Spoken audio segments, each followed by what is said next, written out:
सभी को पिछले वीडियो में हमने जो अध्ययन किया वो था जैन धर्म में 5 महाव्रत या 5 अणुव्रत। शेष जैन धर्मों के सिद्धांत है, उनमें जो कुछ बाकी है उसका आज अध्ययन करेंगे। उसमें सबसे पहले है 5 समितियाँ जैन धर्म की। जैन धर्म के अनुसार मनुष्य को अपने दैनिक जीवन में 5 बातों का सतर्कता बरतनी चाहिए। पहला है ईर्ष्या समिति, चलते फिरते समय सावधानी रखना ताकि किसी जीव की हिंसा न हो। दूसरा भाषा समिति, सावधानी से बोलना ताकि किसी मनुष्य को ठेस न पहुँचे। तीसरा ऐसना समिति, खाना खाते समय सावधानी बरतना ताकि कोई जीव मर न जाए। चौथा अदान निक्षेप समिति, वस्तुओं को उठाते रखते और प्रयोग करते समय सावधानी रखना जिससे दूसरे को कष्ट न हो। पांचवा उत्सर्ग समिति, लघु शंका और दीर्घ शंका से निपटते समय सावधान रखना तथा गंदगी न फैलाना। इन बातों का दैनिक जीवन में प्रयोग करने पर बहुत जोर दिया गया है। वस्तुतः ये सभी बातें अहिंसा से ही संबंधित हैं। फिर है अनेकांतवाद अथवा स्यादवाद। जैन धर्म का जो दर्शन है उसके अनुसार वस्तु के अनंत रूप होते हैं। केवल ज्ञानी अथवा जीवन मुक्त या अर्हत ही उन स्वरूपों की अनंतता को जानते हैं। शेष लोग तो उसके कुछ स्वरूपों को ही जानते हैं। ज्ञान की ये विभिन्नता 7 प्रकार की हो सकती है। पहला है, दूसरा नहीं है, तीसरा है और नहीं है, चौथा कहा नहीं जा सकता, पांचवा है किंतु कहा नहीं जा सकता, छठा नहीं है और कहा नहीं जा सकता, सातवां है और नहीं है किंतु कहा नहीं जा सकता। जैन धर्म में इसे अनेकांतवाद, स्यादवाद अथवा सप्तभंगी सिद्धांत के नाम से भी जाना जाता है।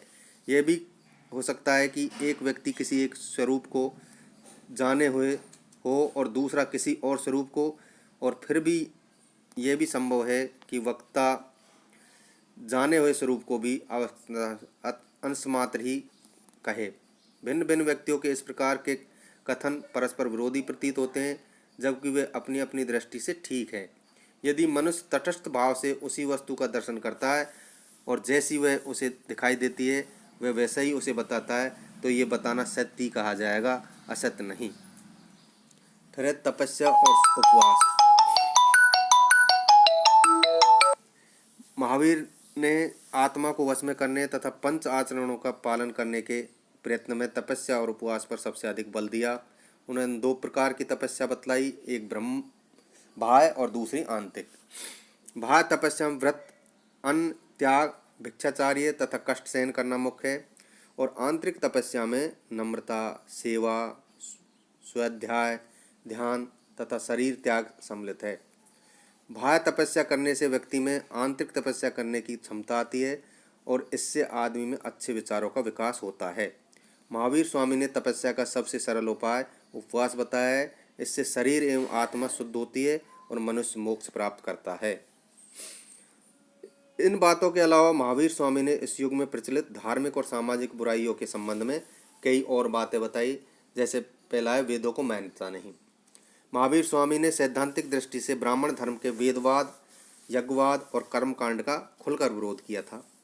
उनका कहना यह था कि ये विश्वास करने का कोई कारण नहीं है कि वैदिक ज्ञान ही एकमात्र पूर्ण और निर्विवाद है। अतः महावीर स्वामी ने वेद प्रमाण को अस्वीकृत कर दिया। उनके अनुसार वेद ईश्वरीय कृति न होकर मानव कृति थे, इसलिए उन्होंने वैदिक यज्ञों तथा कर्मकांडों का घोर विरोध किया तथा जीवन में नैतिकता और अच्छे नियमों को पालन करने पर जोर दिया था। दूसरा है ईश्वर संबंधी विचार। जैन धर्म का ईश्वर और अस्तित्व में विश्वास था या नहीं, इस विषय पर विद्वानों में काफ़ी समय तक मतभेद बना रहा, परंतु अब यह निश्चित हो गया है कि जैन धर्म ईश्वर के अस्तित्व में विश्वास नहीं करता। वह ईश्वर को इस सृष्टि का निर्माता नहीं मानता। उनके अनुसार संसार वास्तविक है और उसका कभी भी मूलतः विनाश नहीं होता। संसार 6 द्रव्यों का समुदाय है। ये द्रव्य जीव, पुद्गल, धर्म, अधर्म, आकाश और काल, ये सभी द्रव्य शाश्वत और नित्य है और अनश्वर है। अतः ये सृष्टि भी अनादि और अनंत मानी गई है। तीसरा है आत्मवाद।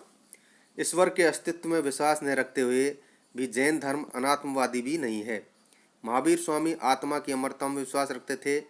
उनके अनुसार प्रकृति में परिवर्तन हो सकते हैं, किंतु आत्मा जो है वो अजर अमर मानी गई है और सदैव एक ही आत्मा बनी रहती है।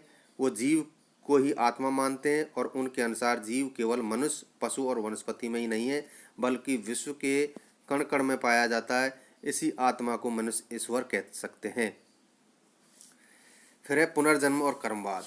जैन धर्म में जो है वो ईश्वर में विश्वास नहीं करता, वह मनुष्य को स्वयं अपना भाग्य विधाता मानता है। इसका अर्थ ये हुआ कि उन्नति अवनति स्वयं उसके कर्मों पर निर्भर करती है। इस दृष्टि से जैन धर्म कर्म की प्रधानता को स्वीकार करता है। उसका विश्वास है कि पूर्व जन्म के कर्मों से ही इस बात का निर्णय होता है कि किस वंश में हमारा जन्म होगा और कैसा हमारा शरीर होगा, क्योंकि अपने सांसारिक एवं आध्यात्मिक जीवन में मनुष्य जो भी कर्म करता है उसके लिए वह स्वयं उत्तरदायी होता है। मनुष्य के समस्त सुख दुख का कारण उसके अपने कर्म ही है। मनुष्य के कर्मों के कारण पैदा होने वाली सांसारिक वासनाओं के बंधनों से आत्मा का बार बार आवागमन होता रहता है और जन्म मरण का चक्र चलता रहता है। किए हुए कर्मों का फल भोगे बिना जीव का छुटकारा नहीं हो सकता। इस प्रकार कर्म ही पुनर्जन्म का कारण है। इसलिए महावीर स्वामी का कथन था कि यदि वासनाओं पर विजय प्राप्त कर ली जाए तो कर्मों के बंधन नष्ट हो सकेंगे और कर्म फल से विमुक्ति ही निर्वाण प्राप्ति का साधन है। महावीर स्वामी का उपदेश था कि मनुष्य अपने पुनर्जन्म के कर्म फल का नाश करे और इस जन्म में किसी प्रकार का कर्म फल संग्रहित न करे। ऐसा करने से मनुष्य को जन्म मरण के चक्र से मुक्ति मिल जाएगी। तो ये था महावीर स्वामी के जो महत्वपूर्ण सिद्धांत थे, उनमें अनेकांतवाद तथा स्यादवाद।